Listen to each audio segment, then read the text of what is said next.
আমি এই প্ৰতিবাদী কাৰ্যসূচী গ্ৰহণ কৰাৰ মূল কাৰণ হ'ল আমাৰ চিলাহতী গাঁও পঞ্চায়তৰ যিখন খচৰা ভোটাৰ তালিকা সেইটো ঠিকেই আছিলে, কিন্তু কোনো দুষ্টচক্ৰৰ কবলত পৰি এই যিটো 28 তাৰিখে চূড়ান্ত ভোটাৰ তালিকা প্ৰকাশ কৰা হ'ল তাত এই আমাক মোৰ ৱাৰ্ডটো 4 নং ৱাৰ্ড 4 নং ৱাৰ্ডৰ পৰা 132টা ভোট 9 নং ৱাৰ্ডলৈ ট্ৰেন্সফাৰ কৰা হ'ল। সেইটো এই ভোটাৰসকলে কোনো আবেদনো কৰা নাই, কোনোবা এজন এই দুষ্টচক্ৰৰ সেইটো চিঅ'ৰ লগত মিলি সেইটো কাম কৰিছে। তাৰপিছত এই 10 নং ৱাৰ্ডৰ পৰাও এনেকৈ 9 নং ৱাৰ্ডলৈ তাৰ পৰা 85টা ভোট ইয়ালৈ ট্ৰেন্সফাৰ কৰা হৈছে।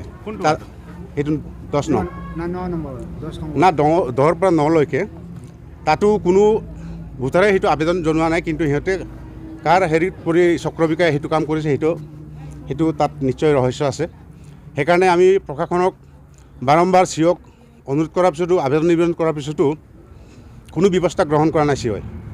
সেইকাৰণে আমি প্ৰশাসনক সেইটোৱে অনুৰোধ কৰোঁ, আমি DC ছাৰকো সেইটো আবেদন জনোৱা হৈছে আৰু MLA ছাৰকো জনোৱা হৈছে, কিন্তু চিঅ'টো আমাক কামটো কৰি দিম বুলি কৈ আমাৰ আবেদনখন এনেই হেৰি কৰিয়ে থৈ দিলে, আমাৰ আবেদনক কোনো গুৰুত্বই নিদিলে। সেইকাৰণে আমি ভাবোঁ আমাৰ যিবোৰ ভোটাৰ একেখন ঘৰৰ মানুহক দুটা ৱাৰ্ডত এটা ভাগ কৰি দিছে। গাঁৱটোতো নকয়েই, গাঁৱটোতো ভাগ হৈছে, একেখন ঘৰৰ পৰা এনেকৈ দুটা ৱাৰ্ডত ভাগ কৰি দিয়া হৈছে। সেইকাৰণে সেইখিনি আগত যেনেকৈ খচৰা ভোটাৰ তালিকাখন আছিলে এইমতে পুনৰ প্ৰকাশ কৰি শুদ্ধ ভোটাৰ তালিকা এখন প্ৰস্তুত কৰিবগৈ লাগে। আৰু প্ৰশাসনক মই সেইটোৱে আবেদন জনাওঁ যে তেতিয়া আমি ৰাইজক সকলোকে আলোচনা কৰিছোঁ, অনাগত দিনলৈও এইটো যদিহে বাহাল থাকে ভোট বৰ্জন কৰাৰ সিদ্ধান্ত গ্ৰহণ কৰিছে আৰু হাইকোৰ্টৰ ওচৰত খাক চাপিবলৈ প্ৰস্তুত হৈ আছে। গতিকে মই কাটৰ অনুৰোধ প্ৰশাসনিক বিষয়াসকলক, এইটো সংশোধন হ'ব লাগে, এইটো কোনো ইয়াৰ ওজৰ আপত্তি নোহোৱাকৈ অনিয়মভাৱে এই ভোটাৰ তালিকা প্ৰস্তুত কৰাটো কিন্তু ভাল হোৱা নাই আৰু ৰাইজে তাৰ উচিত প্ৰত্যুত্তৰ দিব। আজি ইয়াতে উপস্থিত আপোনালোকৰ সকলো চেনেলৰ যোগেদি আমি প্ৰশাসনিক বিষয়াক আমি জনাব বিচাৰিছোঁ যে আমাৰ চিলাচুটি গাঁও পঞ্চায়তৰ অন্তৰ্গত আমাৰ 10 নং ৱাৰ্ড আৰু 4 নং ৱাৰ্ডত ইয়াতে কেইটামান দুষ্কৃতিকাৰীৰ কবলত পৰি কিনে আমাৰ ৱাৰ্ডখনক সিপাল কৰিছে, আমাৰ গাঁওখনক সিপাল কৰিছে।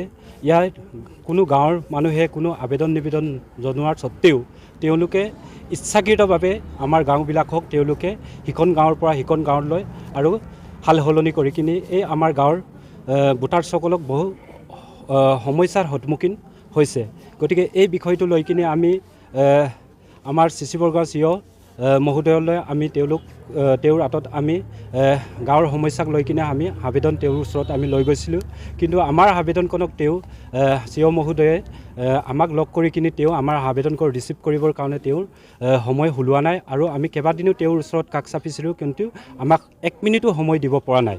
গতিকে এই বিষয়টোক লৈ কিনে আমাৰ ভোটাৰ ৰাইজে বহুত সন্তুষ্টি হৈছে।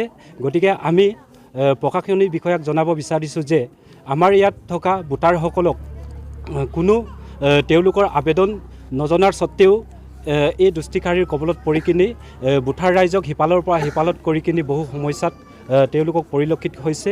গতিকে আমি প্ৰশাসনিক বিষয়াক জনাব বিচাৰিছোঁ যে আমাৰ এই অনাগত পঞ্চায়ত নিৰ্বাচনৰ আগে এই ৱাৰ্ডসকলক এই ভোটাৰ ৰাইজৰ সমস্যাখিনি সমাধান কৰি দিব লাগে।